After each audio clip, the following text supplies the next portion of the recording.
आज हम अपना नया चैनल शुरू करने जा रहे हैं स्पोर्ट्स से संबंधित।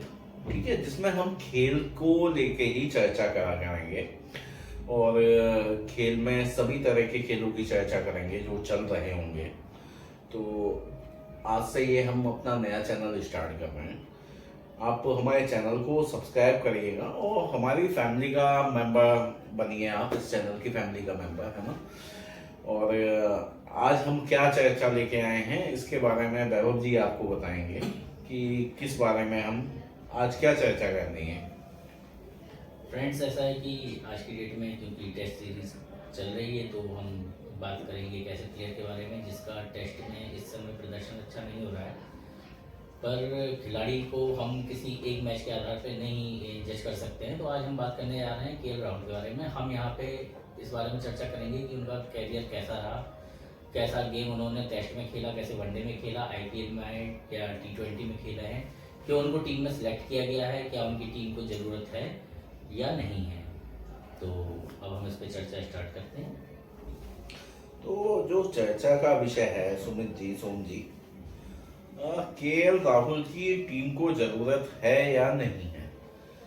मैं तो इस पक्ष में हूं कि टीम को केएल राहुल की जरूरत नहीं है। केएल राहुल अब टीम पे बोझ बन चुके हैं फिलहाल।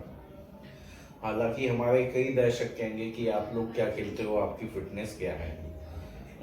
आप हम लोगों की बात मत करिए ना, अपनी बात करिए। हम किसी की बात नहीं कर रहे मैं हैं। इसमें जोड़ना चाहूंगा, फैंस की फिटनेस कुछ नहीं होती है, फिटनेस क्रिकेटर्स की होती है, खिलाड़ियों की होती है। हम जी। फैंस हैं, हम अपने हिसाब से जज करेंगे, ये हमारा अधिकार है और आपका भी अधिकार है। जी, तो हम उसके बिल्कुल। बारे में जज करेंगे। मेरा मानना तो यह है कि मेरा मानना यह है कि टीम को तो केएल राहुल की जरूरत है। अभी मैं बात करता हूँ 2-3 दिन पहले वेंकटेश प्रसाद जो इंडिया के बहुत ही अच्छे बॉलर थे, इंडिया की टीम के लिए खेले हैं, जोगल श्रीनाथ के संग खेले हैं, उन्होंने कंटिन्यू कई ट्वीट करे। ट्वीट का सारांश बताता हूँ। वेंकटेश प्रसाद ने कहा है केएल राहुल बर्ड की बात छोड़िए, इंडिया के 10 ओपनर में से भी बेस्ट ओपनर नहीं आएंगे। मतलब अगर इंडिया के टॉप 10 ओपनर चुने जाएंगे तो केएल राहुल का नाम वहां नहीं होगा। ये चीज वेंकटेश प्रसाद की कहनी है। उनके पिछले 26 मैच, पता नहीं कुछ मैचों की संख्या बताई वेंकटेश प्रसाद ने, शायद एक साल के, जिसमें उनका औसत 26 का है। ठीक है, तो मुझे लगता है अश्विन का औसत उनसे ज्यादा होगा। तो सोचने वाली बात है। क्या कहोगे सुमित? मेरा मानना है कि मतलब केएल राहुल का जो इस टाइम प्रदर्शन चल रहा है क्रिकेट में, T20 में उन्हें लगातार जगह दी जा रही है, वनडे में भी उन्हें लेकर आया जा रहा है। नहीं, आप गलत कह रहे हैं। T20 में तो वर्ल्ड कप के बाद से वो बाहर हैं। हाँ, वनडे और टेस्ट मैच में वो रेगुलर बने हाँ, हुए अभी हैं। लास्ट टाइम ही उनको रिलीज किया गया है। वो तो उनके साथ साथ कप्तान रोहित शर्मा से भी और विराट कोहली जैसे सीनियर प्लेयर्स को भी रिलीज किया है। तो जरूरी भी था रिलीज करना, क्योंकि एक एज के साथ साथ फिटनेस भी जरूरी है। मैं आपको इस पर थोड़ा सा करेक्ट करूंगा सुमित। जो ऊपर से बीसीसीआई की तरफ से या कोच ने जो बयान दिए हैं उसमें उन लोगों ने ये कहा था, बल्कि रोहित शर्मा और विराट कोहली ने भी कहा था कि अभी हम देख रहे हैं। ठीक है, उन्होंने ये नहीं कहा कि हमने T20 छोड़ दिया। वो देख रहे हैं कि कैसा युवा प्रदर्शन कर रहे हैं, है ना। तो अभी कुछ पता नहीं है आईपीएल में अगर रोहित और विराट अभी रन बनाते हैं, और विराट ने तो वैसे भी रन बनाए थे, तो हो सकता है कि वो फिर से टीम में वापस आ जाए और रोहित दोबारा कैप्टन बन जाए, है ना। तो इसकी अभी श्योरिटी नहीं है सुमित। तो हाँ, तो इसमें लेकिन बात है आज की मुद्दे की, ये तो छोड़िए कि कौन T20 में होगा क्या होगा। पिछले केवल ज्यादा बात नहीं करेंगे, ऑस्ट्रेलिया के संग 4 इनिंग की बात करेंगे। केएल राहुल मतलब 35वीं नहीं, 35-40वीं नहीं पहुंच पा रहे हैं। तो मुझे नहीं समझ में आ रहा है, शुभम गिल जैसा लड़का जो बेंच पे बाहर बैठा हुआ है, जिसने वनडे में डबल सेंचुरी अभी लगाई है और उसके बाद फिर सेंचुरी लगाई, T20 में बेहतरीन प्रदर्शन करा, उसे बेंच पे क्यों बैठाया गया है? उससे बेटर ओपनर क्या हो सकता है आज की डेट में कोई कि केएल राहुल को तवज्जो दी जा रही है? बताइए वैभव जी। ऐसा है कि कोई भी प्लेयर अगर टीम में सिलेक्ट होकर आए इंटरनेशनल टीम में, तो जाहिर सी बात है वो अपनी काबिलियत रखता है। अगर मैं बात करूं शुरुआती करियर की, तो 2014-15 में जब दिलीप ट्रॉफी साउथ जोन की तरफ से केएल राहुल ने खेला था, तो आई थिंक पहले मैच में उन्होंने 151 रन 185 रन और दूसरे मैच में इनिंग में 130 रन बनाए थे। तो प्रदर्शन वहाँ पे अच्छा रहा था, प्रदर्शन लगातार अच्छा रहा है। कुछ टाइम आता है किसी किसी क्रिकेटर के कि कैरियर पे मतलब थोड़े से सवाल उठाए जाते हैं, कभी कभी फिटनेस का इशू हो जाता है, कभी कभी चांस नहीं होता है। पुरानी कहावत है मैच के लिए कि सचिन हर बार 100 तो नहीं बना सकता। तो अगर हम कुछ मैचों को लेकर डिस्कस करेंगे तो ये कहना तो सही नहीं होगा कि केएल राहुल बेकार प्लेयर है, लेकिन हाँ मैं इसी को मानूंगा कि आज की डेट में वो नहीं चलना है। और क्योंकि हम एक इंटरनेशनल टीम की बात कर रहे हैं तो हमें चेंज करते रहना चाहिए, ट्राई करते रहना चाहिए। हम अपनी टीम को रिस्क में नहीं छोड़ सकते। बाकी टीम अच्छा प्रदर्शन कर रही है, आजकल बॉलर अच्छा प्रदर्शन कर रहे हैं, इंडिया लगातार मैच जीत रही है, केएल राहुल जी का प्रदर्शन बेकार जा रहा है। हो सकता है आने वाले टाइम में अच्छा हो जाए, लेकिन हाँ जैसा कि आपने कहा कि शुभमन गिल है, तो शुभमन गिल को इस समय ट्राई जरूर करना चाहिए। उनके कैरियर को ऐसा रोक के नहीं रखना चाहिए किसी एक प्लेयर की वजह से। अगर हम पिछला रिकॉर्ड देखें केएल राहुल का, तो जब वो उन्होंने शुरुआत करी थी तो नॉट आउट 100 रन मारे थे उन्होंने। हाँ वनडे में सही कह रहे हैं आप। है ना। तो पहले अगर वो वनडे में। पुराना रिकॉर्ड भी देखा जाए तो उस हिसाब से तो प्लेयर बढ़िया है और रखना चाहिए। आप पर बताइए क्या। मैं उसमें ये कहना चाहूँगा कि अभी जो मतलब केएल राहुल का रिसेंटली जो बार बार फ्लॉप होना और फिर Failure। बार बार फेलियर मतलब उनका, और फिर selection team coach and captain लगातार उनको मतलब ये चीज़ नज़रअंदाज करके बार बार रख रहे हैं, तो मुझे नहीं लगता कि ये उनके सही डिसीजन है और उनको आगे रखना चाहिए, क्योंकि बिल्कुल भी वो अपनी जस्टिफाई नहीं कर पा रहे हैं खुद को एक अच्छे ओपनर के तौर पर। बिल्कुल भी ओपनिंग करने आते हैं 5-5 ओवर में, अभी कुछ नहीं कर पा रहे हैं। शुरू में वो 10 रन 5 रन आउट हो जा रहे हैं। सीधी बॉल पे आउट हो रहा है, मतलब सीधी बॉल पे आउट होना क्राइम होना है क्रिकेट के अंदर, और सीधी बॉल पे केएल राहुल आउट हो रहा है। लेकिन आप ये देखिए कि वनडे में उनका बेस्ट स्कोर 100 पे नॉट आउट रहा है। पहले वनडे में T20 में 110 रहा है। उसके अगर हम बात करेंगे आईपीएल की तो 100 रन रहा है, और टेस्ट मैच की 190 रन रहा है। हाँ तो ऐसा नहीं है कि उनका कैरियर हमेशा से ऐसे ही चला है, या नहीं, आप कभी-कभी हो जाता थोड़ा है। देखिए उनका जो रिकॉर्ड आप देखिए खंगालिए, टेस्ट मैच में उनका औसत क्या है ओवर, मतलब अभी तक का जितने टेस्ट मैच कितने खेले हैं उन्होंने, उसका औसत क्या है?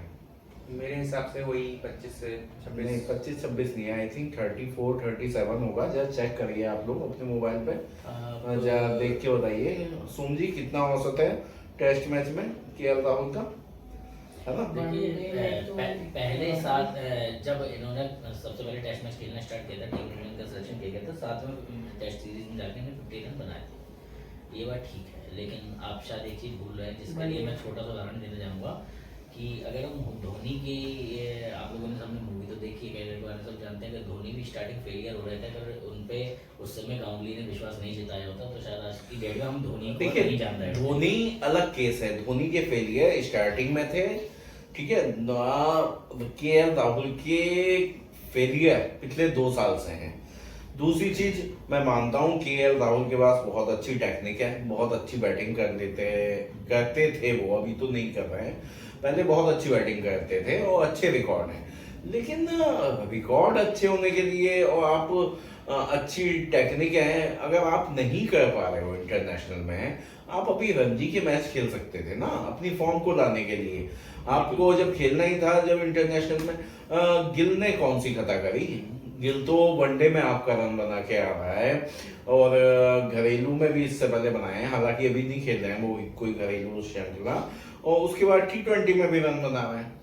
पृथ्वी शॉ ने कौन सी गलती करी? पृथ्वी शॉ का भी आई थिंक एवरेज ठीक ठाक होगा जितने मैच मिले हैं टेस्ट मैच, तो उसने कौन सी गलती करी? उसे क्यों अपॉर्चुनिटी नहीं मिल रही है?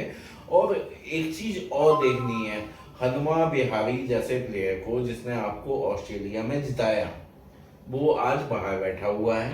अजिंक्य रहाणे जो उप कप्तान होते थे ऑस्ट्रेलिया में सीरीज जिताने में, जिनका बहुत बड़ा रोल था, जिस मैच में वो कैप्टन हुए, सेंचुरी लगाई, उसके बाद भी वो बाहर बैठे हैं।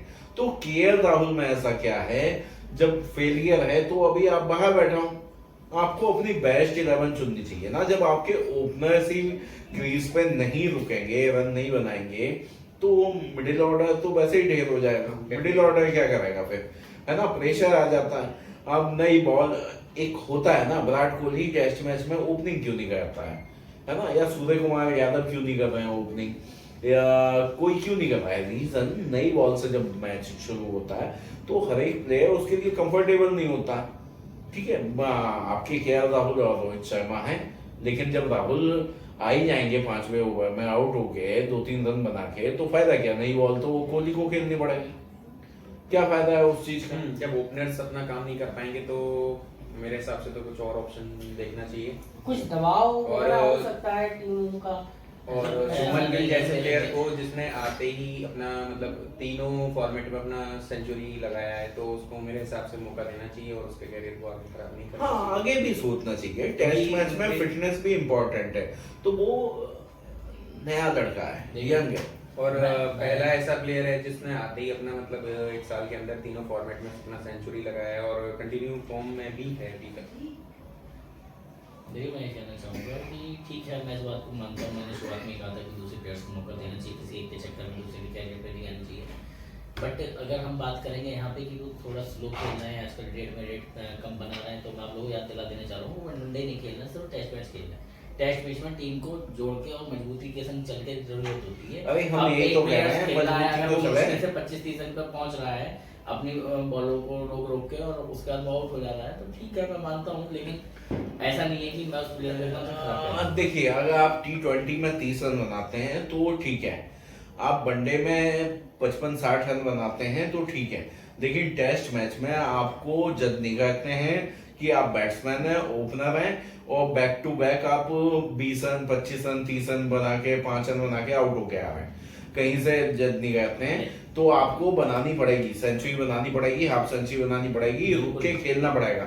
बात धीमे खेलने की है ही नहीं, आप और धीमा खेल लीजिए, कोई दिक्कत नहीं है। पुजारा भी खेलते हैं धीमा, भले ही अभी 2 मैच में उन्होंने खास रन नहीं बनाए हैं, लेकिन इससे पहले सीरीज में उन्होंने रन बनाए हैं। धीमा खेलते हैं, कोई दिक्कत नहीं है, खेलते हैं तो, लेकिन रन तो बनाइए आप।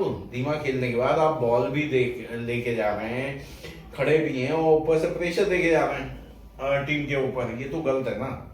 अगर मेरे हिसाब से शुरू में ही बैट्समैन अगर ऐसे आउट होके एकदम पवेलियन चला जाता तो टीम पे और ज्यादा दबाव बन जाता। हाँ, मेंटली प्रेशर बन जाता है बहुत ज्यादा। कि हमारे ओपनर्स ही आउट होके आ रहे हैं सीधे, बॉलिंग ज्यादा अच्छी है। वैसे तो मैं आप लोगों को बताऊंगा, जो अभी तक नागपुर में एक टेस्ट मैच हुआ, एक दिल्ली में हुआ, तो वो थोड़ा सा तो हमारा मैनेजमेंट भी ऐसा है ना, हम लोग तो पिच भी ऐसी तैयार करवाते हैं ना, गड्ढे वाली पिच तैयार करवाते हैं जिसमें बैट्समैन खेल ही नहीं पाते हैं, तो थोड़ा तो हमारे मैनेजमेंट का भी दोष है उसमें, है ना, कोच का भी है, कैप्टन का भी है, कि आप किस तरह की पिच तैयार करवा रहे हैं कि 2.5 दिन में टेस्ट मैच खत्म हुआ जा रहा है, या 4 दिन 5 दिन चलना चाहिए ना उसे, तो रिजल्ट निकलना चाहिए। 2.5 दिन में टेस्ट मैच मतलब कितना, आधे टाइम में, तो आप पिच भी गलत हैं। आप ऑस्ट्रेलिया जाके जीत के आए हो उन तेज पिचों पे खेल के, मैं मानता हूँ मौसम के हिसाब से हर एक जगह एक सी पिच नहीं हो सकती है, लेकिन ऐसी गड्ढे वाली भी तो नहीं बनवानी चाहिए कि आप स्पिनर की हेल्प के लिए ऐसी बनवा दें कि आप भी आउट हो जाओ, सामने वाले भी आउट हो जाए। हो क्या रहा है ये, तो समझ में ही नहीं आ रहा है। हाँ, एटलीस्ट 4 से 5 दिनों तक तो मैच को लेकर जाना चाहिए। टेस्ट मैच अगर हम खेल रहे हैं तो प्रॉपर 2 इनिंग्स प्रॉपर चले, 2-2 दिन का टाइम होना चाहिए।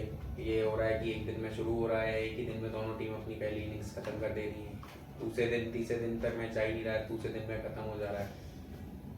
मैच शुरू होने से पहले कायदे में ये चेक कर लेना चाहिए कि फील्ड में पानी भर के उसको फिर सुखाया जाए, जिससे पिच नहीं, वो तो जो होता है, देखो पहले नहीं होता है, वो प्रोसेस पहले से चलता है पिच बनाने का, ठीक है, वो प्रोसेस पहले से चलता है, तो ऐसा नहीं होता है कि तुरंत होगा, लेकिन ये मैनेजमेंट ही बनवा रहा है।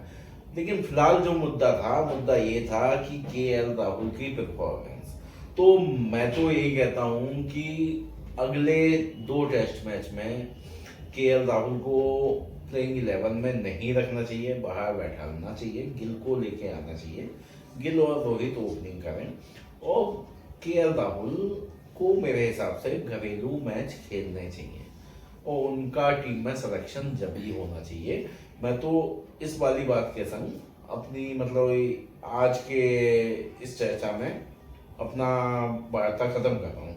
बाकी आप लोग भी अपने एक वाक्य के संग खत्म करिए इस वार्ता को। टीम के जो भी कैप्टन है केएल राहुल को सपोर्ट करना चाहिए, जैसे गांगुली ने करी थी धोनी की, इसी टाइप से जैसे आपने बताया था, तो केएल राहुल को भी कोई सपोर्ट करे, उन्हें ज्यादातर उन्हें उनकी शक्ति का एहसास करा तो हो सकता है कि वो चल जाए।